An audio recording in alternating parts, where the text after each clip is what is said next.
Shalom teman-teman yang terkasih, dimanapun kita berada. Selamat datang kembali di channel ini.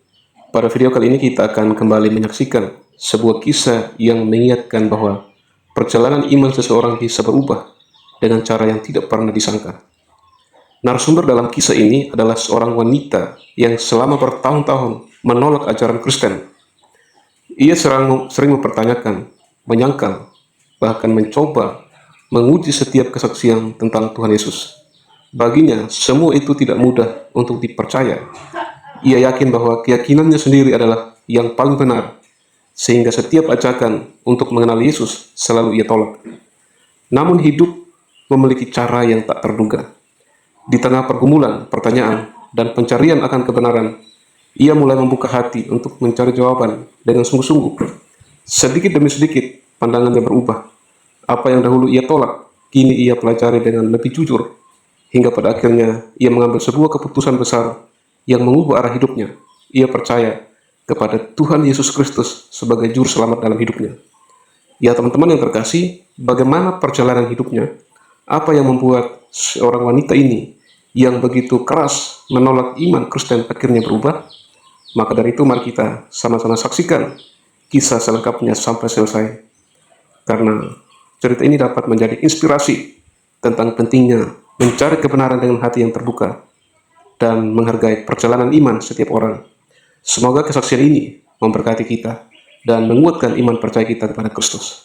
Tanpa berlama-lama lagi, mari kita sama-sama saksikan video berikut ini. Selamat menonton, Tuhan Yesus memberkati.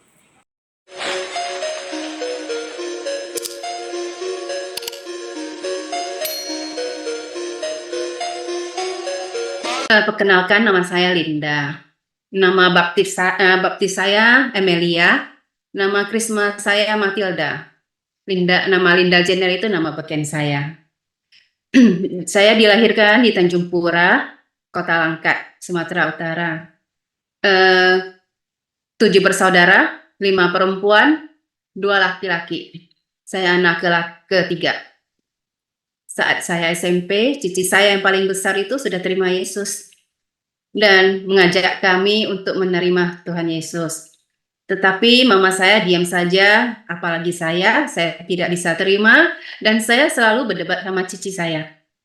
Dan yang paling saya ingat waktu itu, karena seringnya berdebat sama cici, bertengkar sama cici mengenai tentang agama Kristen, saya dikejar mama saya pakai sapu. Saya paling ingat waktu itu.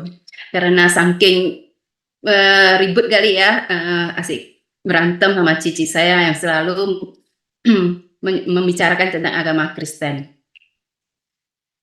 Saya juga pernah diajak cici saya ke Natalan, ya, untuk menghargai cici saya aja. Tapi hati dan pikiran saya tidak ada di gereja. Pokoknya hatiku udah tertutup untuk namanya Kristen. Dan saat itu teman saya juga ada ajak saya ke gereja. Saya jawab boleh, saya ikut kamu, tetapi kamu ikut saya ke vihara dulu, karena saya tahu biasanya orang Kristen itu nggak mau ke vihara. Nah, singkat cerita, saya menikah dan mempunyai 2 anak sepasang. Karena tidak ada kecocokan, kita berpisah. Dan saya menikah lagi dengan suami yang sekarang ini. Suami saya juga cerai mati, mempunyai 2 anak sepasang.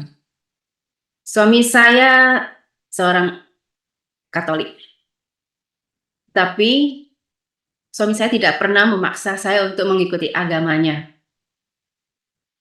Cuma memberi saya buku doa.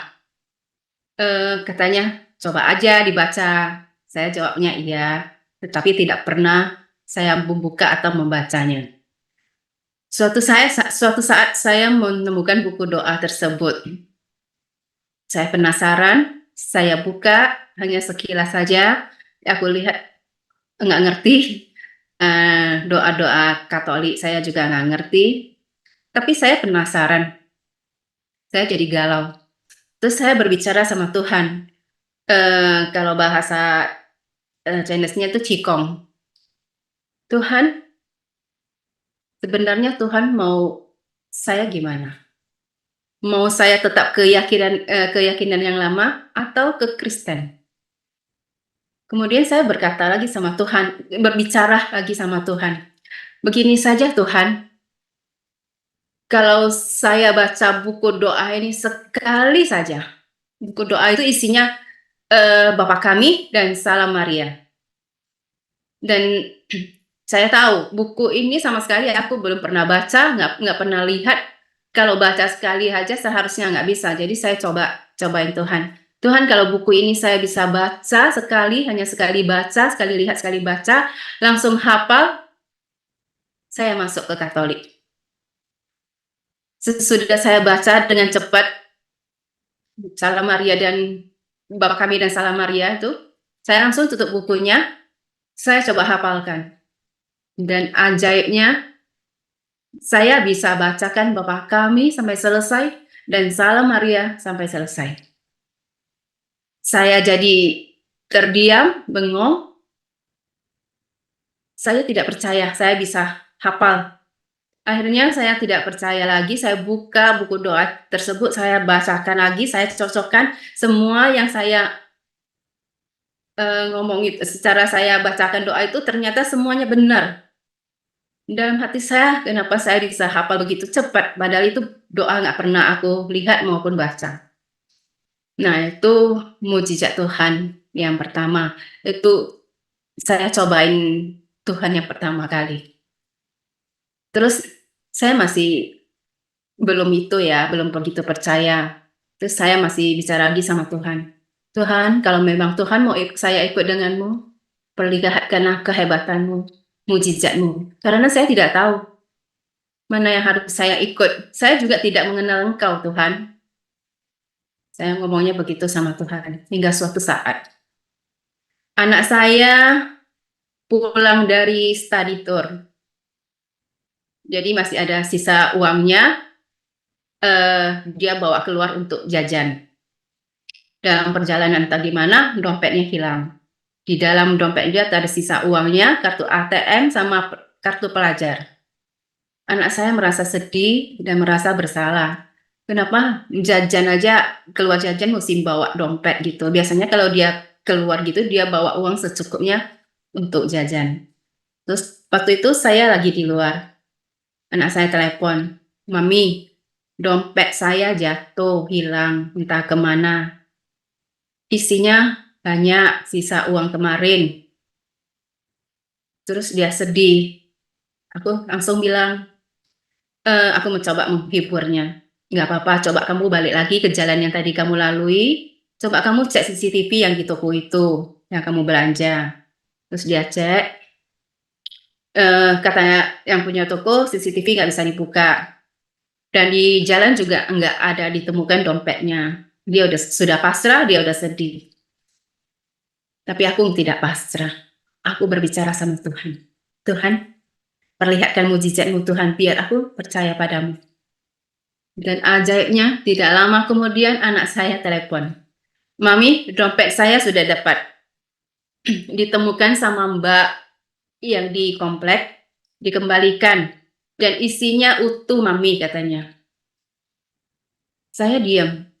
Anak saya kasih amplop tanda terima kasih kepada Mbak yang baik hati itu, Mbaknya nggak mau. Jadi Mbak yang baik hati itu datang ke rumah untuk kembalikan dompetnya yang isinya jutaan, utuh. Saya langsung diam. Wah, hebat ya Tuhan ini. Tapi saya masih keras dan belum mau akui Tuhan Yesus. Belum kepikiran untuk masuk Katolik. Semua dalam hati saya, semua kejadian ini pasti kebetulan saja. Padahal menurut hati kecil saya ini sesuatu yang ajaib gitu loh. Tapi saya masih bandel, belum bisa terima Tuhan Yesus.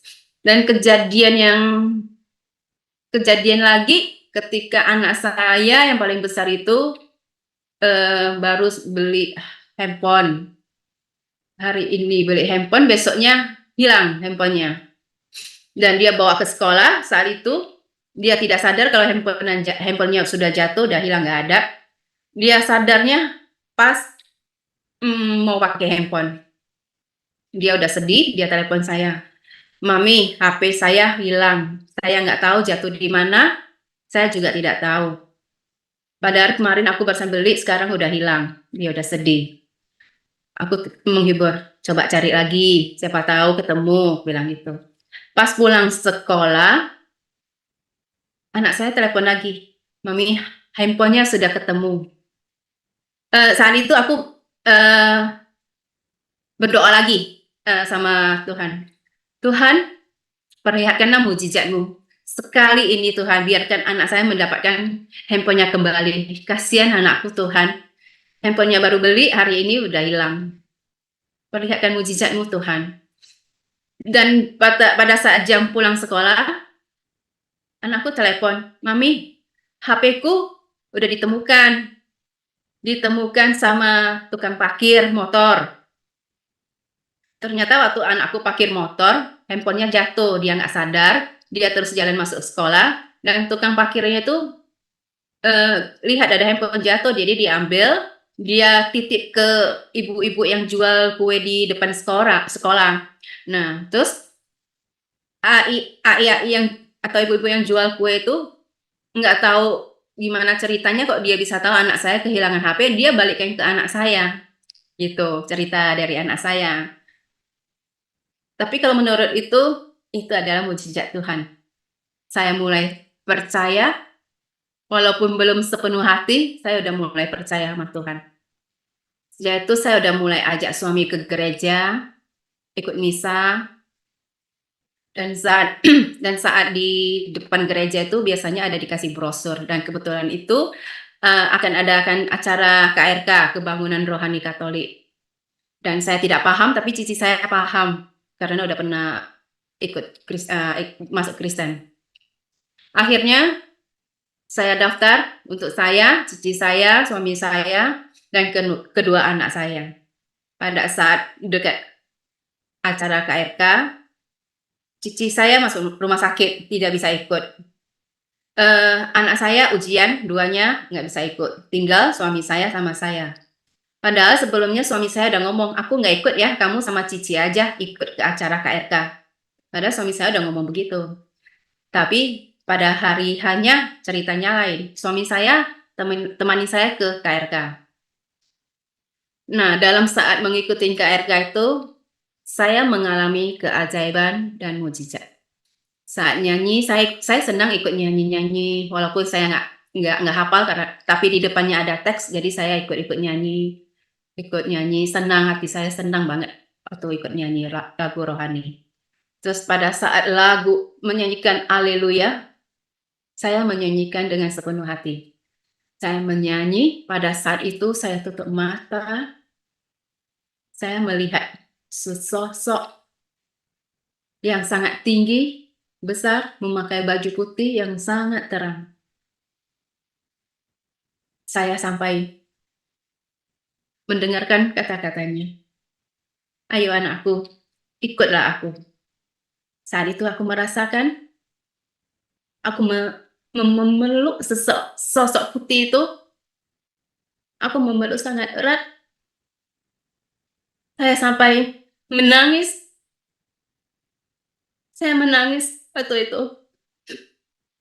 Seakan saya sudah lama tidak ketemu. Saya kangen. Saya menangis. Sangat lama saat itu. Tidak lama kemudian, saya mengalami resting.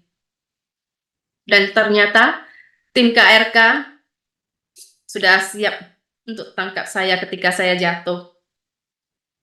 Saya terbangun dan saya masih tetap menyanyikan Haleluya. Saya tetap menyanyikan Haleluya terus sampai saya berbahasa roh. Saat itu saya tidak mengerti, tapi yang saya rasakan waktu itu, saya seakan berbicara dengan Tuhan, mengadu kepada Tuhan. Sambil berbahasa roh, saya menangis. Saya mengadu kepada Tuhan. Itu merupakan suatu keajaiban bagi saya. Itu yang saya rasakan sangat hebat, sangat mujizat. Karena saya belum dibaptis, saya tidak ngerti apa-apa. Saya bisa melihat Tuhan Yesus. Ya saat itu saya tidak belum belum menerima Tuhan Yesus, belum dibaptis. Dan saya bisa berbahasa roh. Suami saya saat itu juga kaget karena suami saya sendiri tidak bisa berbahasa roh. Begitu selesai saya mengikuti acara KRK, besoknya saya langsung mencari tahu untuk menjadi Katolik itu harus gimana. Ternyata harus belajar selama 1 tahun. Akhirnya saya langsung daftar saat itu juga. Saya belajar selama 1 tahun sambil mengikuti semua kegiatan yang ada di lingkungan dan kegiatan di gereja. Soalnya saya belum tahu tata cara Katolik, sama sekali saya tidak tahu. Saya ikutin kegiatannya.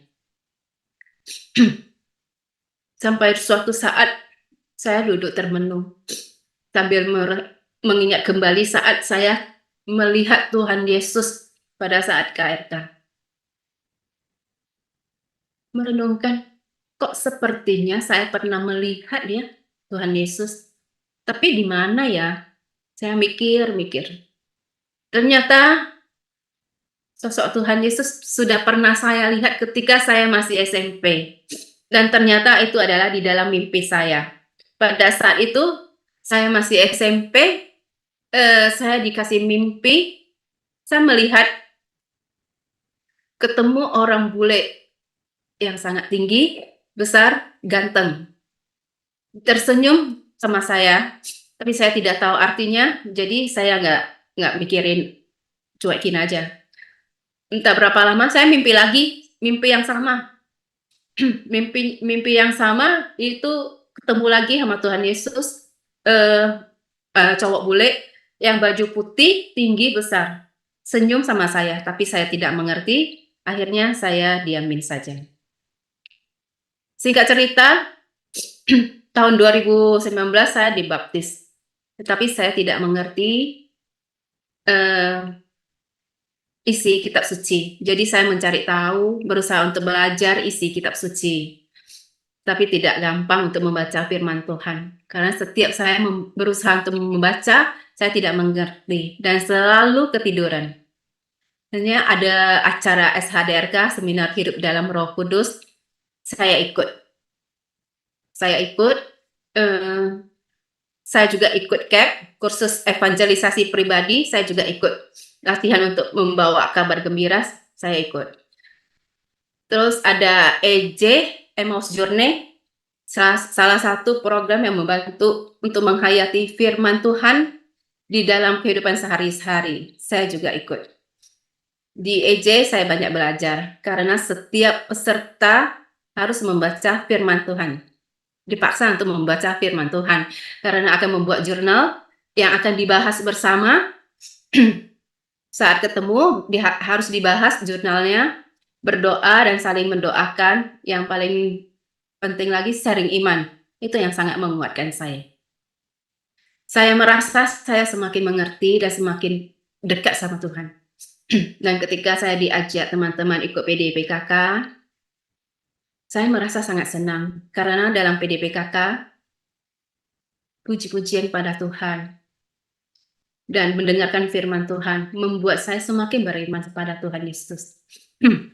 Saya sebenarnya orang yang sensitif, dalam arti saya bisa merasakan sesuatu yang aneh gitu, gaib gitu. Pada saat itu saya cuek, tapi lama-kelamaan semakin nyata. Walaupun saya tidak bisa melihat dengan mata terbuka, saya selalu diganggu. Suatu saat saya berada di hotel, udah jam 10 malam. Saya udah masuk ke dalam hotel, mandi, saat itu saya sendiri. Saya sudah capek, sudah mau tidur. Begitu saya tutup mata, saya melihat di samping kanan saya di samping kanan saya di ranjang itu ada anak kecil hitam. Saya kaget. Sebelah kiri juga ada. Yang di tengah ranjang itu juga ada, tapi bukan di atas ranjangnya, di bawah ranjang ada. Saya buka mata, saya tutup mata, melihat dengan jelas lagi, posisinya masih tetap sama dan saya tutup mata lagi. Saya lihat di kamar mandi juga ada cewek yang berbaju putih, rambut panjang. Jadi saya rasakan kamar itu ramai banget. Pokoknya saya tidak bisa tidur karena begitu tutup mata saya melihat dengan jelas. Akhirnya saya buka mata terus sampai jam 5 pagi saya baru bisa tidur. Pokoknya kalau suatu tempat itu ada sesuatu, otomatis saya seperti orang bengong, selalu melihat ke tempat itu. Tapi kalau saya fokus, tutup mata, saya pasti bisa lihat. Tapi saya nggak mau. Pernah suatu saat, saya melihat langsung. Saat itu di hotel bersama suami saya. Suami saya duduk di ranjang. Jadi saya sambil susun barang, saya ngobrol sama suami saya. Jadi saya noleh ke suami saya, duduk di ranjang. Saat saya noleh, saya lihat ada cewek baju putih duduk. Seakan didudukin sama suami saya. Saya kaget. Langsung saya berdoa. Saya doa Bapa kami. Habis itu udah nggak kelihatan. Tapi pas tengah malam, saya diganggu. Diganggu dengan suaranya, diganggu dengan ranjang saya yang digoyang, hanya yang saya rasakan itu digoyang-goyang. Pokoknya diganggu sampai pagi saya tidak bisa tidur. Dan saya juga alami juga di hotel yang lain.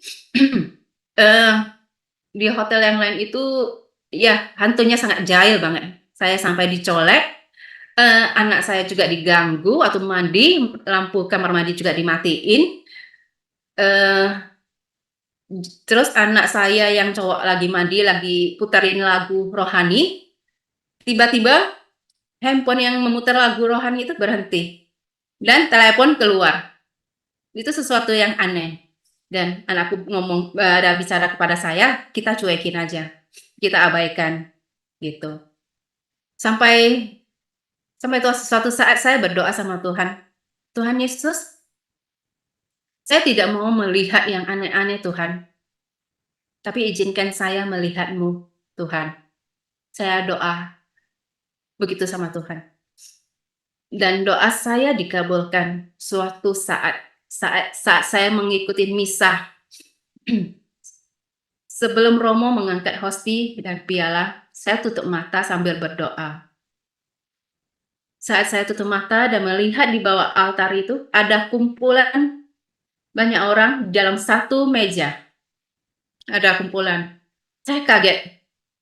Saya buka mata, ternyata di bawah altar itu nggak ada apa-apa. Saya tutup mata, tapi saya udah tidak melihat apa-apa lagi. Kejadian kedua di gereja juga, saya mendapatkan penglihatan itu pas di tempat duduk saya tuh di depannya itu lorong. Seharusnya udah nggak ada tempat duduk. Dan pada saat saya tutup mata berdoa, saya melihat di depan saya pas itu ada yang berbaju putih, terang, dan rambutnya juga sebau begini. Tapi saya tidak bisa melihat wajahnya karena menghadap ke depan. Tapi saya yakin Tuhan Yesus hadir dalam Ekaristi. Saya percaya. Saya semakin yakin dan saya semakin percaya.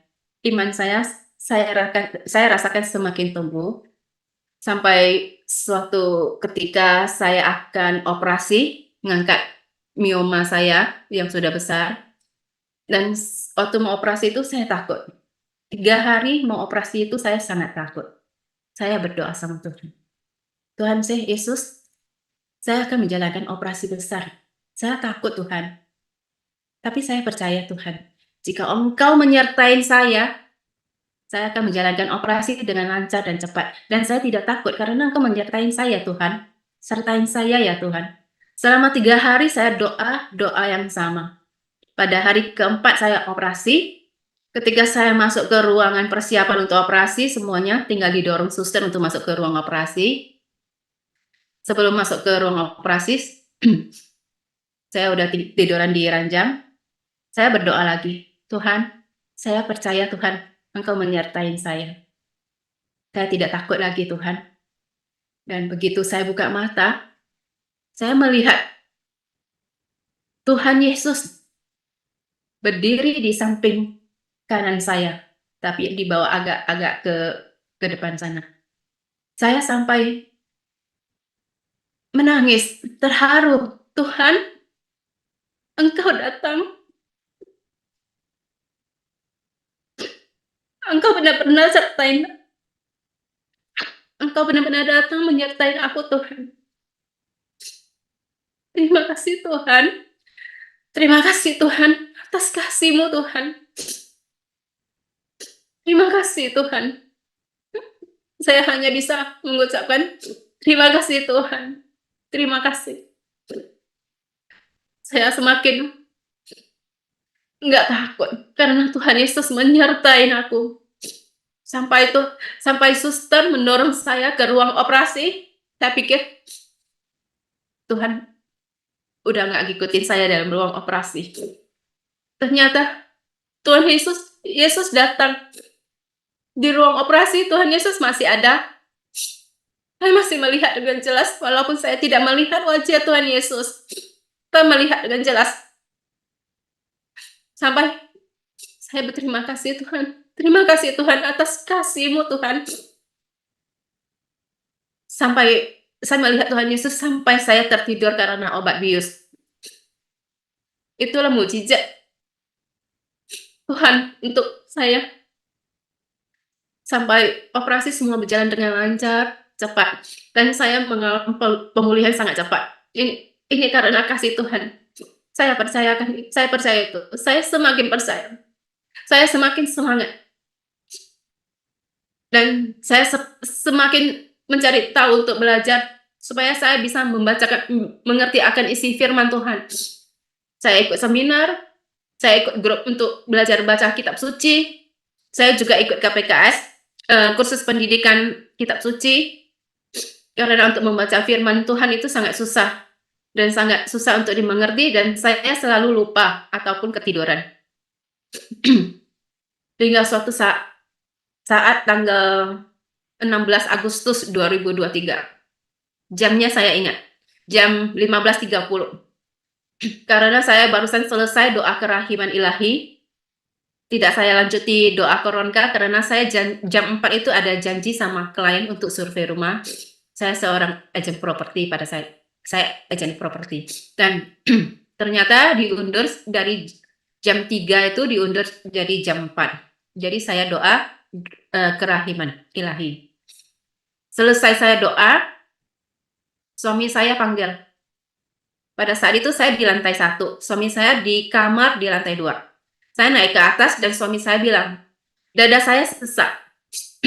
Dan saya udah lihat, suami saya itu berkeringat banyak. Saya udah lihat, saya masih nanya sama suami, mau ngukur tekanan darah nggak? Kata suami saya tidak sempat. Oh kalau begitu, ya udah kita ke rumah sakit terdekat aja. Dan suami saya ganti baju, sisiran, saya juga ganti baju, langsung kita naik ke mobil, langsung arahkan ke rumah sakit. Nah saat saya bawa mobil itu saya udah, pikirannya udah agak kacau, tapi saya fokus pada jalan.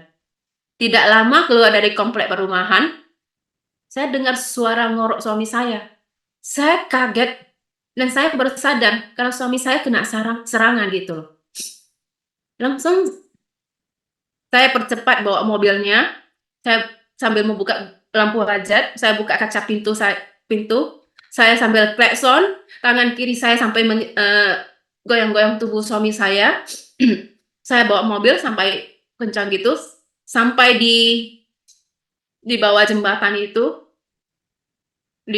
dekat perumahan kita itu ada di bawah jembatan, yang dekat perempatan juga.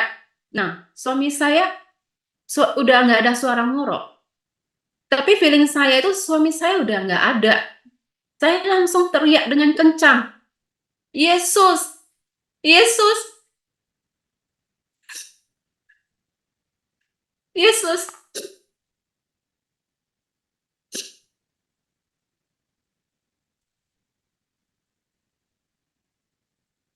Yesus, tolong suami saya. Karena hanya Engkau yang bisa menolong suami saya. Hanya itu yang aku ingat. Hanya nama Yesus yang aku ingat. Hanya Yesus yang aku teriak. Nama Yesus.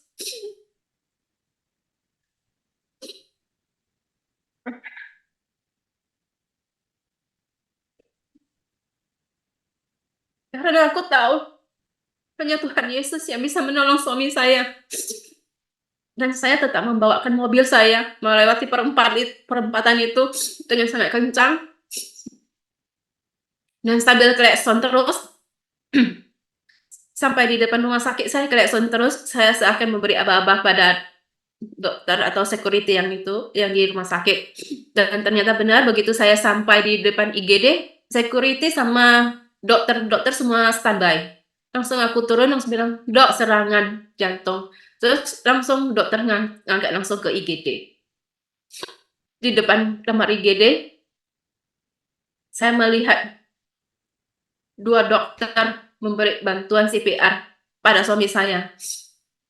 Lumayan lama juga. Saya hanya bisa memohon pada Tuhan Yesus.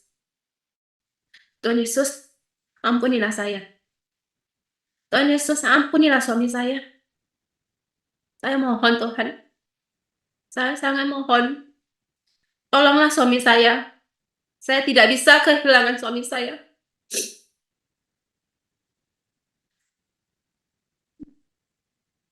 Saya percaya Tuhan. Jika Engkau turun tangan, suami saya akan bangun. Karena Engkau Allah yang penuh kuasa. Engkau yang berkuasa atas hidup matinya kami, Tuhan. Saya sampai bersujud memohon pada Tuhan Yesus. Saya berkata, Tuhan, Lazarus sudah meninggal dan sudah dikuburkan selama 4 hari. Engkau bangkitkan. Suami saya baru beberapa menit, Tuhan. Saya percaya dengan kuasa-Mu. Saya percaya suami saya akan kembali. Akan kembali pada saya dan sembuh. Saya percaya Tuhan. Tuhan Yesus, perlihatkanlah mujizat-Mu kepada saya Tuhan. Seperti sebelum-sebelumnya Engkau memperlihatkan mujizat-Mu Tuhan. Saya berdoa terus sambil melihat monitor yang ada di IGD. Tidak lama kemudian monitornya yang tadinya hanya flat, ini udah ada detak jantung. Saya langsung puji Tuhan. Terima kasih Tuhan. Terima kasih Tuhan Yesus atas kasih-Mu Tuhan. Engkau memberikan kesempatan kepada suami saya Tuhan. Terima kasih. Terima kasih Tuhan. Saya akan bergandengan tangan bersama suami saya. Menjadi saksi hidup-Mu. Bahwa Engkau Allah yang nyata. Engkau Allah yang penuh kasih. Penuh kuasa Tuhan. Terima kasih Tuhan. Terima kasih. Dan saya juga dibantu sama teman-teman kantor, teman-teman lingkungan, tetangga, datang membantu saya. Saat itu saya sudah tidak bisa berpikir apa-apa. Administrasi semua teman saya yang bantu. Mengurus semuanya. Saya hanya duduk. Bengong sambil berterima kasih terus sama Tuhan Yesus. Sampai saya dengarkan suara. Ayo panggil Romo untuk sakramen perminyakan. Saya masih bengong. Ayo panggil Romo untuk sakramen perminyakan. Akhirnya saya sampaikan ke teman saya. Teman saya panggil Romo. Dan semuanya berjalan dengan lancar. Pada saat ditelepon, Romo baru sampai ke gereja. Dan Romo akan langsung masuk ke rumah sakit untuk memberikan sakramen perminyakan. Dan semua berjalan dengan lancar. Dan teman saya itu udah agak bingung sih. Dengan kok saya minta sakramen perminyakan. Nah, saya mendapatkan bisikan lagi. Dengan suara lagi. Iya, sakramen perminyakan itu biar segala tindakan apapun akan berjalan dengan lancar dan baik. Aku ngomong sama teman saya. Yang seperti saya dengarkan. Singkat cerita, akhirnya Romo datang memberi sakramen perminyakan. Sudah itu langsung bawa ke ruang kateter untuk mengetahui apa penyebabnya serangan ini. Dan dokter juga udah siapkan ring kalau misalnya ada penyumbatan, udah mau pasang ring. Dan puji Tuhan tidak ditemukan penyumbatan dan tidak harus pasang ring. Singkat cerita, suami dipindahkan ke ICU karena belum sadar. Dan dokter masih mencari penyebab. Apa yang membuat suami saya belum sadar? Akhirnya di ronsen harus operasi kecil. Setiap mengadakan tindakan apapun ataupun operasi, dokter selalu menginfokan dan minta tanda tangan. Takut ada pendarahan lah, takut ada ini, takut ada itu. Saya tidak mendengarkan itu. Saya selalu mematahkan dalam hati saya selalu mematahkan. Tidak akan terjadi sesuatu semua itu. Karena kalau Tuhan Yesus yang turun tangan, semuanya akan berjalan dengan baik, lancar dan cepat. Saya selalu patahkan semua itu dengan doa saya. Tidak, Tuhan Yesus yang turun tangan, semua akan berjalan dengan lancar, cepat dan baik. Itu semua yang selalu saya katakan. Saya sudah seperti orang linglung. Saya tidak pernah mendengarkan apa yang dikatakan dokter, karena saya selalu patahkan semua itu dengan doa dan keyakinan saya. Saya walaupun saya tidak mendengarkan, tapi saya percaya Tuhan Yesus datang untuk membantu suami saya. Saya juga sangat bersyukur mama saya ada bersama saya saat kejadian ini. Anak-anak saya dan banyak teman-teman datang memberi semangat, membantu doakan suami saya. Teman-teman suami saya sewaktu SMA, teman-teman kuliah, teman-teman RT, teman-teman di komplek, teman kombat, teman yoga, teman EJ, KPKS, dan teman Legio yang saya tidak kenal, tapi semuanya datang mendoakan suami saya. Saya titip intensi doa di gereja untuk Sabtu dan Minggu. Tapi teman-teman memasukkan intensi doa itu setiap hari. Teman-teman sangat membantu, sangat banyak membantu saya.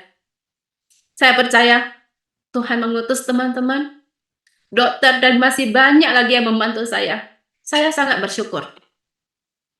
Dalam kondisi begini saya tidak tahu apa yang harus aku lakukan.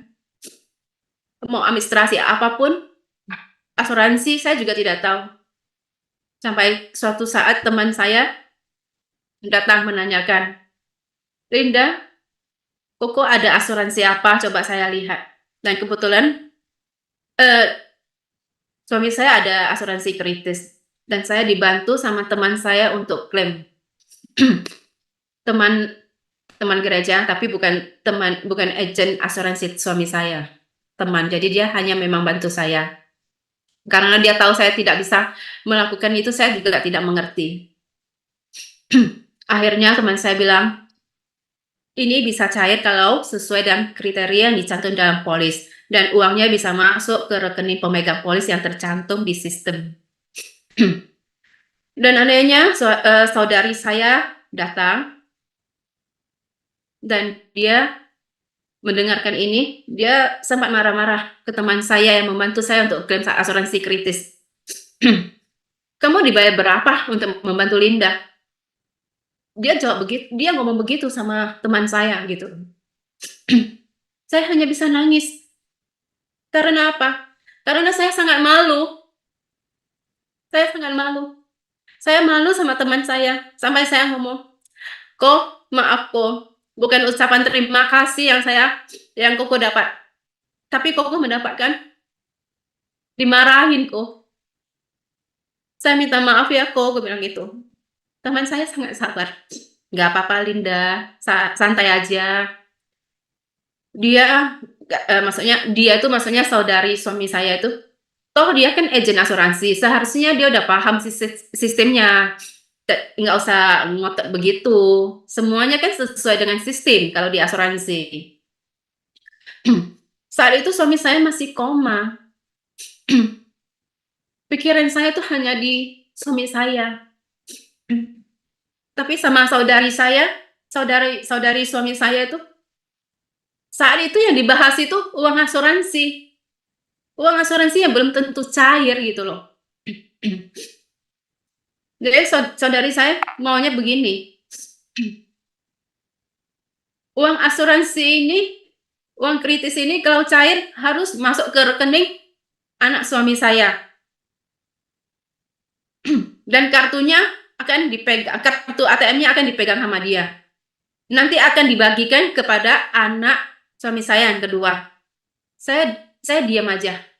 Karena saya pikirannya tidak fokus ke uang, saya fokus ke suami saya. Saya bilang, kalau uang asuransi cair, mau masuk ke rekening siapa terserah. Yang penting cair. Kenapa harus ribut soal uang di saat begini? Saya diam. Dan yang paling menyakitkan saya itu ketika suami saya dalam keadaan begini, seharusnya saudari suami saya itu memberi saya semangat, mendoakan kokonya cepat sembuh. Tetapi tidak. Malahan saudari suami saya ngomong begini. Ini yang paling menyakitkan saya. Kamu nggak usah takut. Saya tidak usir kamu. Saya langsung bengong. Kok begitu ya? Orang yang paling dekat sama saya paling percaya sama dia. Kok dia di saat begini, di saat kokonya sakit, masih koma, masih sakit. Harusnya dia memberi saya semangat. Bukan menjatuhkan saya begini. Tapi saya diam saja. Ya.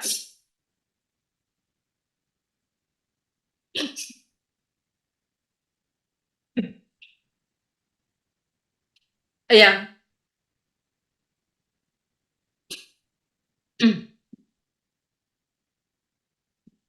Dan saya lebih fokus sama suami saya. Saya tidak mau mendengarkan dia. Dia berkata begini. Kita pikir secara logika saja. Koko itu sudah mati 30 menit. Organ-organ tubuh pasti udah rusak. Saat itu saya langsung teriak. Tidak. Tidak. Kalau Tuhan Yesus yang turun tangan, Koko pasti sembuh. Saya mau Koko. Kalau kalian mau ambil uang, silakan. Sejak itu,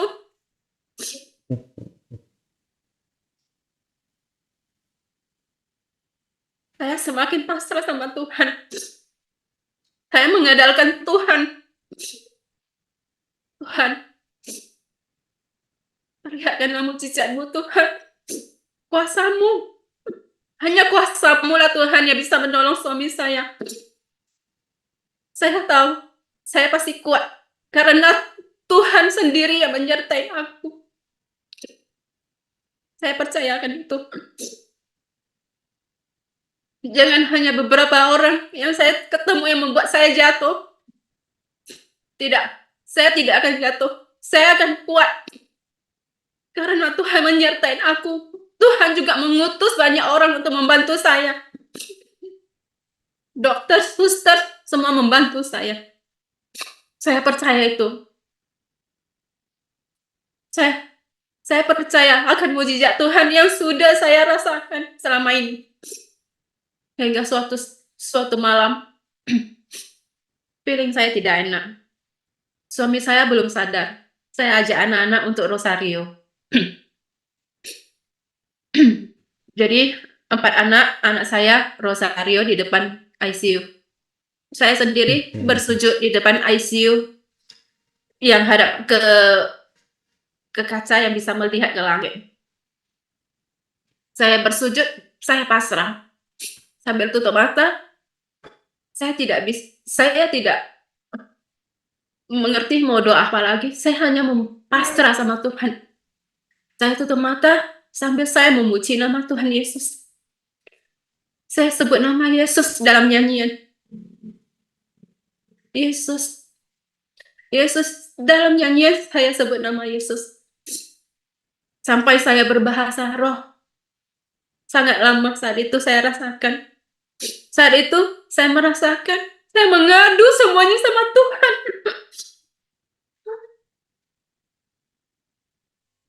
Saya mengadu semuanya sama Tuhan Yesus. Sampai akhirnya saya resting. Dan saya bangun lagi. Dan saya memuji nama Tuhan Yesus lagi. Saya memuji lagi nama Tuhan Yesus dalam nyanyian. Dan saya alami tangan kanan saya terangkat dan bergoyang, bergetar terus-menerus. Sampai saya mendapatkan penglihatan. Walaupun saya melihat dengan mata tertutup. Saya melihat Bunda Maria. Bunda Maria datang dengan pakaian biru modalis putih. Berjalan ke samping kiri suami saya yang terbaring. Saya tidak dapat melihat Bunda Maria, tapi saya mengenal sosok Bunda memakai jubah Bunda Maria. Saya sangat terharu. Saya terus memuji nama Tuhan Yesus. Tidak lama kemudian saya mendapatkan penglihatan. Saya melihat Tuhan Yesus datang dan keluar dari kaca, seakan keluar dari kaca ICU. Saya langsung menangis. Tuhan Yesus, terima kasih Tuhan. Terima kasih Tuhan Yesus. Saya menangis. Saya sangat terharu Tuhan Yesus datang. Terima kasih Tuhan. Tuhan Yesus datang menuju ke saya sambil berkata, "Ayo anakku, berdiri." Habis begitu, saya nangis. Tuhan Yesus, Engkau sangat menyayangi aku. Engkau hadir. Engkau sungguh hadir Tuhan. Terima kasih Tuhan. Saat itu, aku sangat merasa lega seakan semua bebanku semuanya terangkat. Saya merasa sangat plong, sangat lega,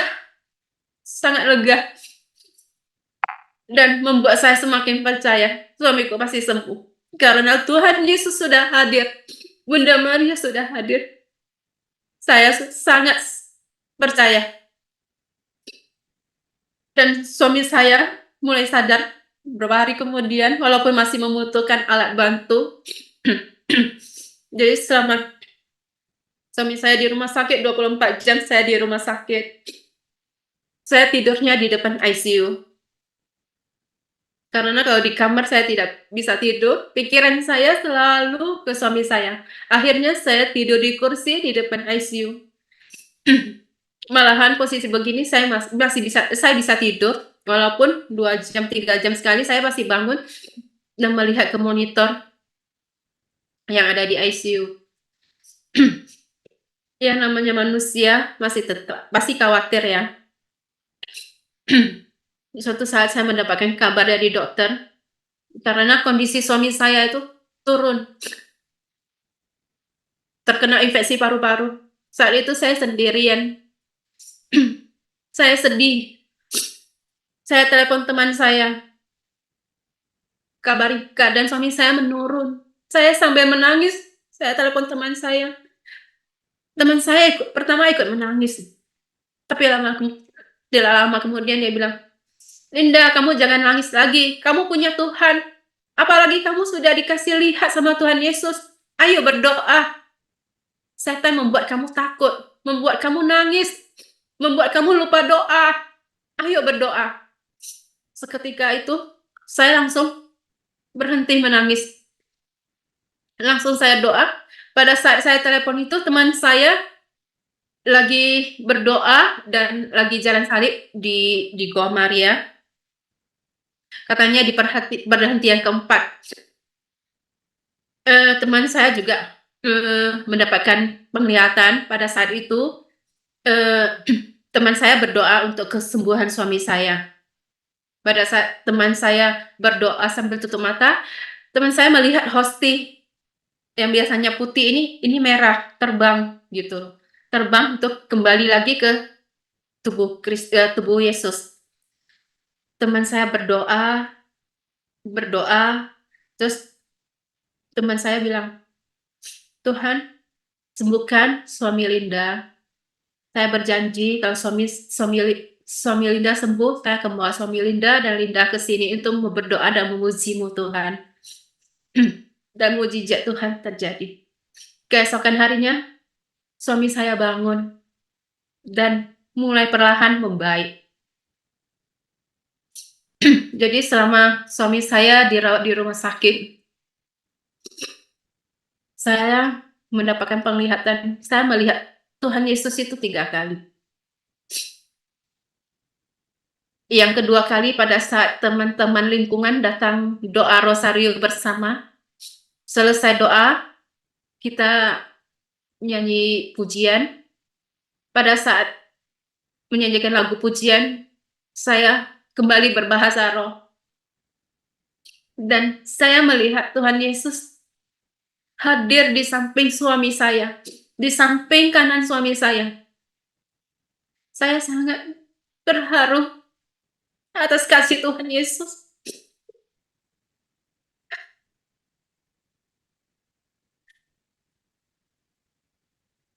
Sungguh mujizat Tuhan Yesus.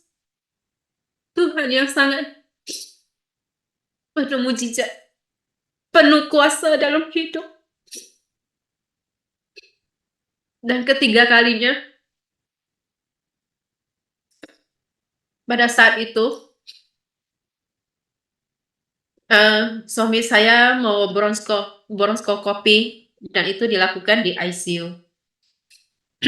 Seperti biasa, setiap mau tindakan atau apa, dokter selalu infokan, takutnya terjadi sesuatu ini itu. Tetapi selalu saya patahkan dengan keyakinan saya. Tidak. Tuhan Yesus datang. Tuhan Yesus turun tangan. Semuanya akan berjalan dengan lancar dan baik. Semua akan baik-baik. Suami saya akan sembuh. Saya selalu tanamkan dalam diri saya begitu. Saat bronkoskopi dilakukan di kamar ICU, saya di luar, saya sendirian. Saya doa Bapa kami. Saya rencana doa Bapa kami itu 77 kali, tapi dalam nyanyian, saat nyanyian ke-14, saya mendapatkan penglihatan. Saya melihat, padahal di kamar ICU itu tertutup.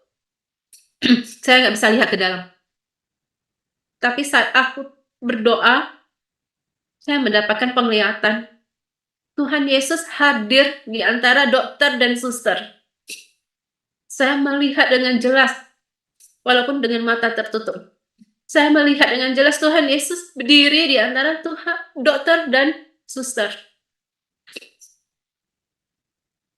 Itulah kehebatan Tuhan Yesus.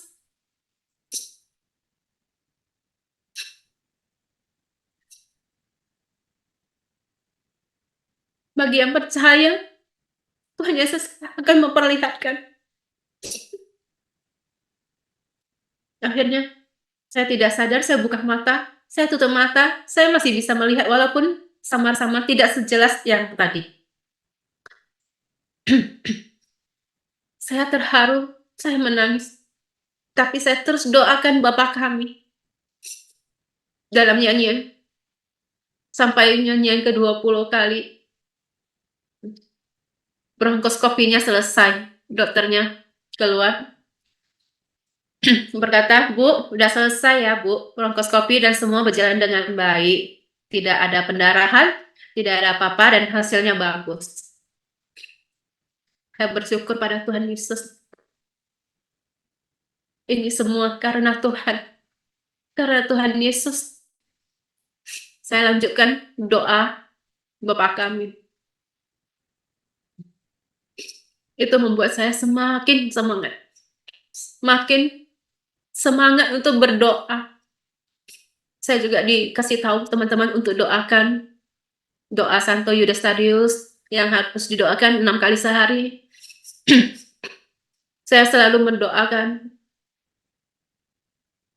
Setiap pagi saya sudah berjanji sama saya sendiri. Selama suami saya di rumah sakit, saya akan berdoa sampai suami saya pulang ke rumah. Pagi itu saya doa pagi, dilanjut dengan doa puasa sama doa Santo Yudas Thaddäus jam 12 siang, doa malaikat Tuhan jam 3 sore, Yesus wafat, saya doa kerahiman ilahi, biasanya dilanjut dengan koronka, dan jam 5 doa rosario bersama dengan teman-teman EJ by online.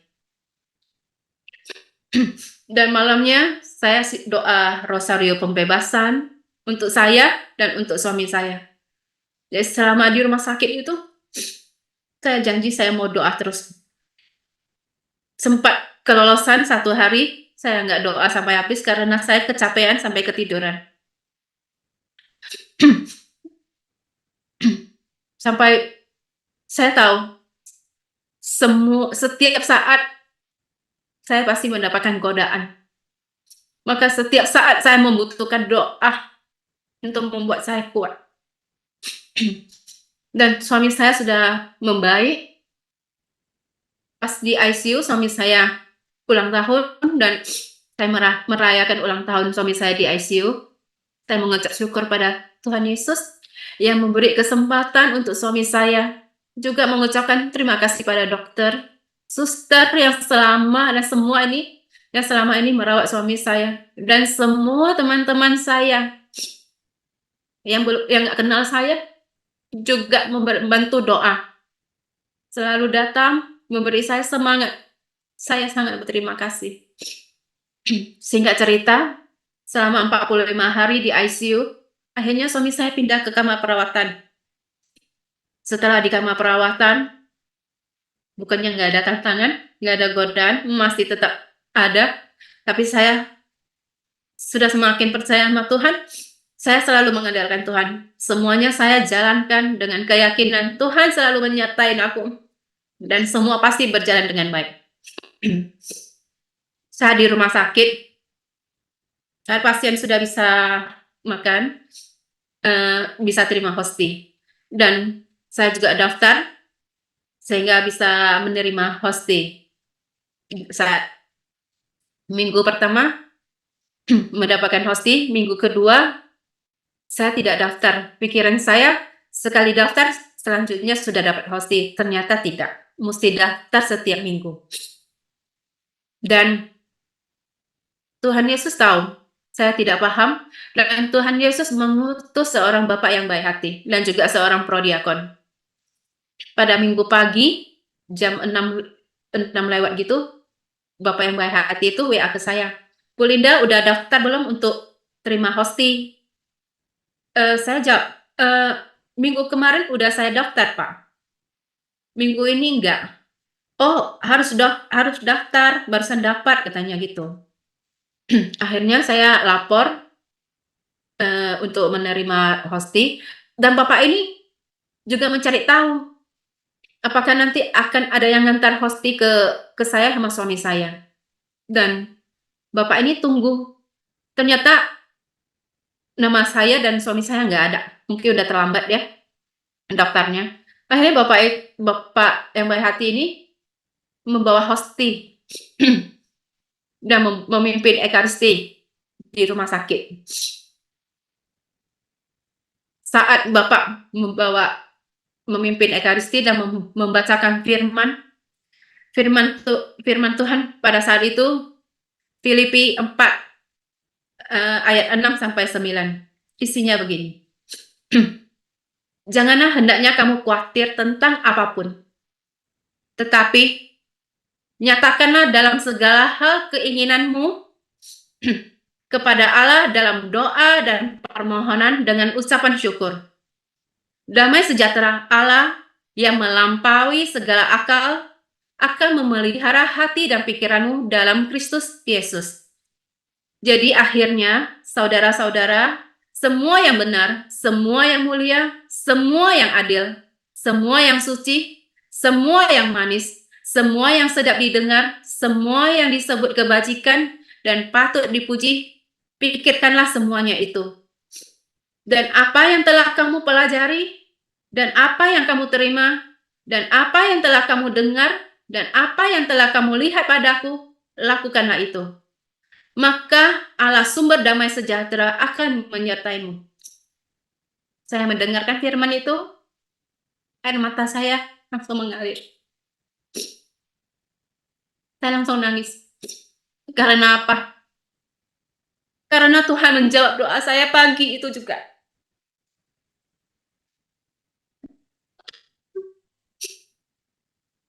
Saat doa pagi,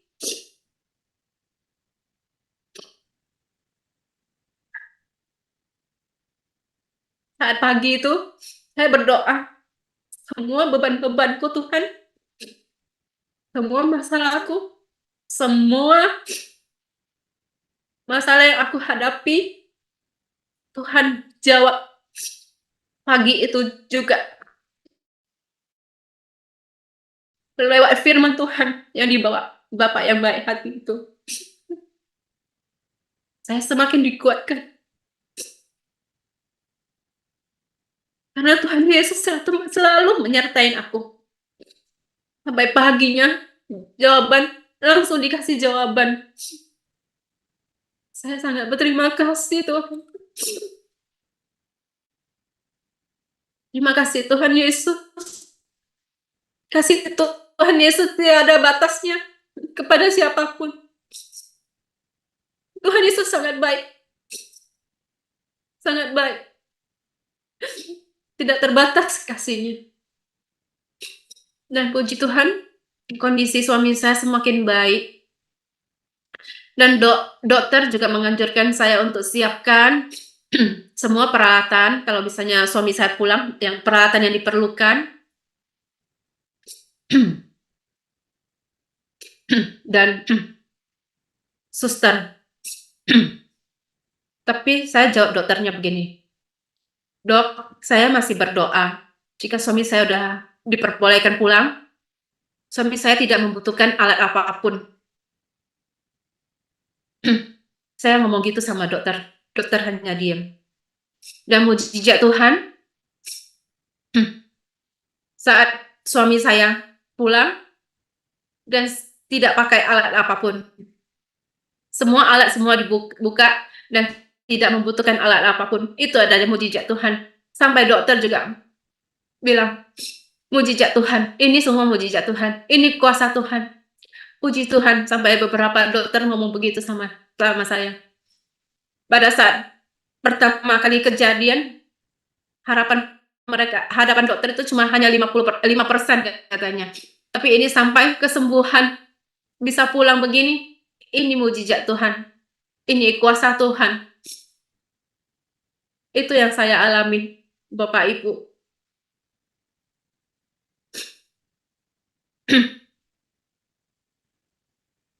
Semua karena kasih Tuhan, kuasa Tuhan yang saya rasakan.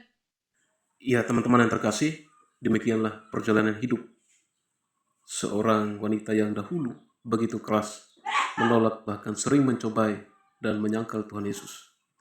Namun pada akhirnya, ia memilih untuk membuka hatinya dan mengambil keputusan yang menurutnya lahir dari pencarian yang sungguh-sungguh akan kebenaran. Kisah ini mengingatkan kita bahwa setiap orang memiliki perjalanan hidup dan pergumulannya masing-masing. Tidak semua orang tiba pada keyakinannya dengan cara yang sama. Ada yang melalui pertanyaan, keraguan, penolakan, bahkan perdebatan yang panjang. Karena itu, marilah kita belajar untuk menyampaikan iman dengan kasih, kelemah lembutan, dan penghormatan kepada sesama. Firman Tuhan berkata dalam Yohanes 14 ayat 6, Akulah jalan dan kebenaran dan hidup. Tidak ada seorang pun yang datang kepada Bapa kalau tidak melalui aku. Kemudian dalam Roma 10 ayat 9 tertulis, Sebab jika kamu mengaku dengan mulutmu bahwa Yesus adalah Tuhan dan percaya dalam hatimu bahwa Allah telah membangkitkan Dia dari antara orang mati, maka kamu akan diselamatkan. Dan dalam 2 Korintus pasal 5 ayat 17 mengingatkan kita Jadi siapa yang ada di dalam Kristus, ia adalah ciptaan baru. Yang lama sudah berlalu, sesungguhnya yang baru sudah datang. Kiranya kisah ini mendorong kita untuk terus mencari kebenaran dengan hati yang terbuka, memperlakukan sesama dengan kasih, dan menghormati perbedaan keyakinan. Apapun latar belakang seseorang, setiap perjalanan hidup dapat menjadi kesempatan untuk bertumbuh dan menemukan pengharapan. Ya teman-teman yang terkasih, jika video ini memberkati, jangan lupa tekan tombol like, subscribe, dan aktifkan lonceng notifikasi agar tidak ketinggalan video-video berikutnya. Silakan bagikan juga video ini kepada keluarga, kawan, dan kenalan yang mungkin membutuhkan penguatan atau inspirasi. Saya ucapkan terima kasih karena sudah menonton video ini sampai akhir. Tuhan Yesus memberkati kita semua. Sampai bertemu di video berikutnya. Shalom.